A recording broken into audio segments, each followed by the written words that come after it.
ಎಲ್ಲರಿಗೂ ನಮಸ್ಕಾರ. ಇದು ನನ್ನ ಫಸ್ಟ್ ಯೂಟ್ಯೂಬ್ ವಿಡಿಯೋ. ನಂದು ಪೋಸ್ಟ್ ಪಾರ್ಟಮ್ ವೆಯ್ಟ್ ಲಾಸ್ ಜರ್ನಿನ ನಾನು ಎಕ್ಸ್ಪ್ಲೈನ್ ಮಾಡ್ತೀನಿ, ನನ್ನ ಜರ್ನಿ ಹೇಗಿತ್ತು ಏನು ಅಂತ. ಸೊ ಹಾಗೆ ಮುಂದಿನ ವಿಡಿಯೋದಲ್ಲಿ ನಾನೇನು ಡೈಲಿ ಊಟ ಮಾಡ್ತೀನಿ, ನಂದು ಪ್ರೋಟೀನ್ ಎಷ್ಟು ಗ್ರಾಮ್ಸ್ ತಗೋತೀನಿ, ಹಾಗೂ ನಾನು ಡೈಲಿ ವರ್ಕೌಟ್ ವಿಡಿಯೋಸನ್ನ ನಾನು ಇನ್ಸ್ಟಾಗ್ರಾಮಲ್ಲಿ ಶೇರ್ ಮಾಡ್ತೀನಿ. ಸೊ ಆ ವರ್ಕೌಟನ್ನು ನಾನು ಏನೇನು ಮಾಡಿದ್ದೀನಿ, ನನಗೆ ಹೆಂಗೆ ವರ್ಕ್ ಆಗಿದೆ ಅದನ್ನೆಲ್ಲನೂ ಎಕ್ಸ್ಪ್ಲೈನ್ ಮಾಡ್ತಾ ಹೋಗ್ತೀನಿ. ಸೊ ನೀವು ಈ ವಿಡಿಯೋದ ಬೆನಿಫಿಟ್ಸ್ ಬೇಕು ಅಂದರೆ ಕಂಪ್ಲೀಟ್ ವಿಡಿಯೋನ ನೋಡಿ. ಶಾರ್ಟ್ ವಿಡಿಯೋನ ಇದೆ, ಕಂಪ್ಲೀಟ್ ವಿಡಿಯೋ ನೋಡಿ. ಸೊ ಮೊದಲನೇದಾಗಿ ಪೋಸ್ಟ್ ಪಾರ್ಟಮಲ್ಲಿ ವೆಯ್ಟ್ ಯಾಕೆ ಜಾಸ್ತಿ ಆಗುತ್ತೆ ಅಂದರೆ, ಫಸ್ಟ್ ಆಫ್ ಆಲ್ ನಮ್ಮದು ಪ್ರೆಗ್ನೆನ್ಸಿಲಿ ವೆಯ್ಟ್ ಜಾಸ್ತಿ ಆಗಿರುತ್ತೆ. ಸೊ ಅದೇ ವೆಯ್ಟ್ ಕೂಡ ಕಂಟಿನ್ಯೂ ಆಗ್ತಾ ಇರುತ್ತೆ. ಸೊ ಫಾರ್ ಎಕ್ಸಾಂಪಲ್ ನನ್ನ ವೆಯ್ಟು 80 kg ಆಗಿತ್ತು ಪ್ರೆಗ್ನೆನ್ಸಿಲಿ. ಸೊ ಡೆಲಿವರಿ ಆದಮೇಲೆ ಆಲ್ಮೋಸ್ಟ್ 70 kg ಬಂತು. ಸೊ 10 kgs ಹೋಗಿ 70 kg ವೆಯ್ಟ್ ಇತ್ತು.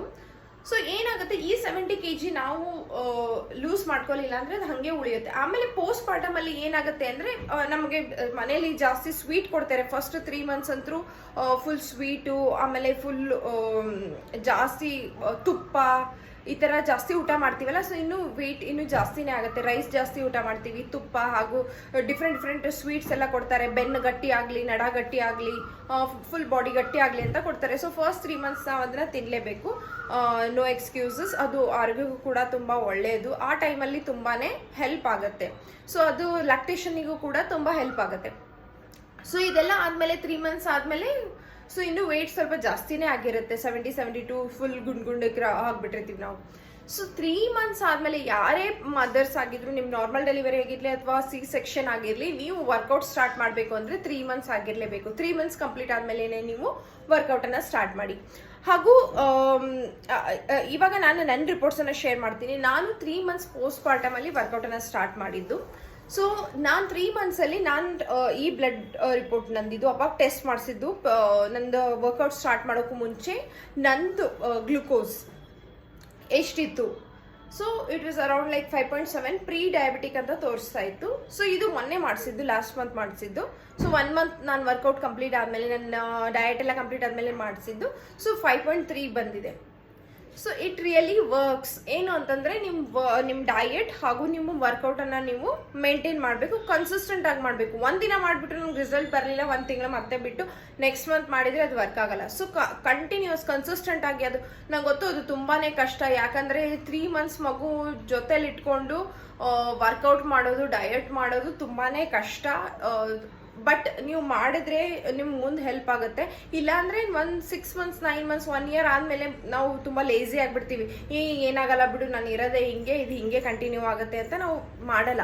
ಸೊ ಇವಾಗಿಂದನೇ ಸ್ಟಾರ್ಟ್ ಮಾಡಿದರೆ, ನಾನು ಯಾಕೆ ಸ್ಟಾರ್ಟ್ ಮಾಡಿದ್ದೀನಿ ಅಂದರೆ 6 months ಆದಮೇಲೆ ನನ್ನ ಆಫೀಸ್ ಸ್ಟಾರ್ಟ್ ಆಗುತ್ತೆ. ಸೊ ನನಗೆ ಅವಾಗ ನನ್ನ ಕೆಲಸ, ಮನೆ, ಮಗು ಎಲ್ಲ ನೋಡ್ಕೊಳ್ಳೋದು ಸ್ವಲ್ಪ ಕಷ್ಟ ಆಗ್ಬೋದು ಅಂತ ನಾನು 3 monthsinದನೇ ಸ್ಟಾರ್ಟ್ ಮಾಡಿದ್ದು. 6 months ಅನ್ನೋಷ್ಟಿಗೆ ನನ್ನ ಗೋಲ್ ರೀಚ್ ಆದರೆ ಆಮೇಲೆ ನನಗೆ ಅದನ್ನು ವೆಯ್ಟನ್ನು ಮೇಂಟೈನ್ ಮಾಡೋದು ಈಸಿ ಆಗುತ್ತೆ ಅಂತ.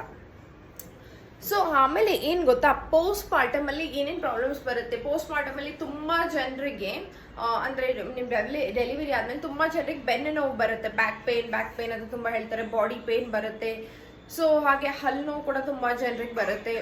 ಸೊ ನಿಮಗೆ ಮತ್ತೇನಾದರೂ ಇಶ್ಯೂಸ್ ಏನಾದರೂ ಪೋಸ್ಟ್ ಪಾರ್ಟಮಲ್ಲಿ ಬಂದರೆ ಕೆಳಗಡೆ ಕಮೆಂಟ್ ಮಾಡಿ. ಸೊ ದಟ್ ನಾನು ಅದಕ್ಕೆ ನಿಮ್ಗೆ ಏನು ಸೊಲ್ಯೂಷನ್ ಅಂತ ಹೇಳಕ್ಕೆ ಈಸಿ ಆಗುತ್ತೆ. ಮಧ್ಯದಲ್ಲಿ ನನ್ನ ಮಗು ಕಿಚ್ಚಾಡ್ತಿರುತ್ತೆ, ಸೊ ಅದನ್ನು ಇಗ್ನೋರ್ ಮಾಡಿ. ಸೊ ಸ್ಟಿಚಸ್ ಪೇನ್ ಇರುತ್ತೆ, ಅದಕ್ಕೂ ಕೂಡ ತುಂಬ ಟೈಮ್ ಹಿಡಿಯುತ್ತೆ. ಆಮೇಲೆ ಮೇನ್ ಇಂಪಾರ್ಟೆಂಟು ಬಿಗ್ ಪ್ರಾಬ್ಲಮ್ ಏನಂದರೆ ಮಾಮಿ ಪೂಚ್ ಅಂದರೆ ಹೊಟ್ಟೆ ಬಲ್ಜ್ ಆಗಿಬಿಡುತ್ತೆ. ಸೊ ಆ ಹೊಟ್ಟೆ ಕಟ್ ಮಾಡಿರ್ತಾರಲ್ಲ C-section, ಆ ಮೇಲಿ ಹೊಟ್ಟೆ. ಸೊ ನಾವು ವರ್ಕೌಟ್ ಮಾಡಿಲ್ಲ ಅಂತಂದರೆ ಅದು ಹಾಗೆ ಉಳಿಯುತ್ತೆ. ಎಷ್ಟೊಂದು ಜನ ವರ್ಕೌಟ್ ಮಾಡಿದ್ರು ಫುಲ್ ಬಾಡಿ ವೆಯ್ಟ್ ಕಡಿಮೆ ಆಗುತ್ತೆ, ಬಟ್ ಅದು ಮಾಮಿ ಪೂಚ್ ಹಾಗೆ ಉಳಿಯುತ್ತೆ. ಇದಕ್ಕೆ ಅಂತಲೇ ಸೆಪ್ರೇಟ್ ಆಸನ, ಸಪ್ರೇಟ್ ಎಕ್ಸಸೈಸಸ್ ಇದೆ. ಅದನ್ನು ನಾನು ನೆಕ್ಸ್ಟ್ ವಿಡಿಯೋಸಲ್ಲೆಲ್ಲ ಶೇರ್ ಮಾಡ್ತೀನಿ. ಸೊ ಆಮೇಲೆ ಮೇನ್ ಇಂಪಾರ್ಟೆಂಟ್ ಅಂದರೆ, ನಾವು ಇದಕ್ಕೆ ಮಾಮಿ ಪೋಚ್ಗೆ ಡಯಾಫ್ರಾಮೆಟಿಕ್ ಬ್ರೀದಿಂಗ್ ಅಂತ. ಸೊ ಡಯಾಫ್ರಾಮೆಟಿಕ್ ಬ್ರೀದಿಂಗನ್ನು ನಾವು ಪ್ರಾಕ್ಟೀಸ್ ಮಾಡಬೇಕು. ಸೊ ನಾನು ಒಂದಿಷ್ಟು ಪಾಯಿಂಟ್ಸನ್ನು ಬರೆದಿಟ್ಕೊಂಡಿದ್ದೆ. ಪೋಸ್ಟ್ ಪಾರ್ಟಮಲ್ಲಿ ಏನೇನು ಹೇಳ್ಕೊಡ್ಬೇಕು ಅಥವಾ ಏನೇನು ಡಿಸ್ಕಸ್ ಮಾಡಬೇಕು ಅಂತ ನಾನು ಅದನ್ನೆಲ್ಲ ಡಿಸ್ಕಸ್ ಮಾಡಿದ್ದೀನಿ. ಹಾಗೆ ನನ್ನ ವೆಯ್ಟ್ ಕೂಡ ನಾನು ಎಕ್ಸ್ಪ್ಲೈನ್ ಮಾಡ್ತೀನಿ. ಸೊ ನಾನು ನನ್ನ ಜರ್ನಿನ ಹೇಗೆ ಸ್ಟಾರ್ಟ್ ಮಾಡಿದ್ದು, ನಾನು ನಿನ್ನೆ ಒಂದು ರೀಲ್ ಹಾಕಿದ್ದೆ, ಅದರಲ್ಲೆಲ್ಲ ಶೇರ್ ಮಾಡಿದ್ದೀನಿ. ಸೊ ಈ ಥರ ನಾನು ಎವ್ರಿ ಡೇ ಬರೆದಿಟ್ಕೊಂಡಿದ್ದೆ. ಸೊ ನನ್ನ workout, skin care, steps, no sugar, ಹಾಗೆ ವಾಟರು ಮತ್ತು ವೆಯ್ಟು ಈ ಥರ ಬರೆದಿಟ್ಕೊಂಡಿದ್ದೆ ನಾನು. ಸೊ ನಾನು ಫಸ್ಟ್ ಸ್ಟಾರ್ಟ್ ಮಾಡಿದ್ದು 68 kg ಇಂದ. ಇವತ್ತು ಇಲ್ಲಿ ನೋಡ್ಬೋದು ನೀವು 67.9 ಇದೆ. 68 kg ಇಂದ ಸ್ಟಾರ್ಟ್ ಮಾಡಿದ್ವಿ. ಸೊ ನಂದು ಇವಾಗ 1.5 ಮಂತ್ ಆಯಿತು 63.3. ಸೊ ಆಲ್ಮೋಸ್ಟ್ 63 kg ಬಂದಿದ್ದೀನಿ. ಸೊ 5 kg ಕಡಿಮೆ ಆಗಿದೆ. ಸೊ ನಾನು ಹೇಗೆ 5 kg ಕಡಿಮೆ ಆದೆ ಅಂತ ನಾನು ನಿಮಗೆ ನೆಕ್ಸ್ಟ್ ವಿಡಿಯೋದಲ್ಲಿ ಯೂಟ್ಯೂಬ್ ವಿಡಿಯೋದಲ್ಲಿ ನೀಟಾಗಿ ಎಕ್ಸ್ಪ್ಲೇನ್ ಮಾಡ್ತೀನಿ. ಏನೂ ಹರಿ ಇಲ್ಲ, ಒಂದೊಂದೇ ವಿಡಿಯೋಸಲ್ಲಿ ನಾನು ನೀಟಾಗಿ ಎಕ್ಸ್ಪ್ಲೇನ್ ಮಾಡ್ತಾ ಹೋಗ್ತೀನಿ. ಸೊ ನಿಮಗೆ ಅಪ್ಡೇಟ್ ಬೇಕು ಅಂತಂದರೆ ಈ ಚಾನೆಲ್ನ ಸಬ್ಸ್ಕ್ರೈಬ್ ಮಾಡಿ. ನಾನು ನಿಮಗೆ ಅಪ್ಡೇಟ್ ಕೊಡ್ತಾನೆ ಇರ್ತೀನಿ, ಹಾಗೂ ಫಾಲೋ ಮಾಡಿ. Thank you.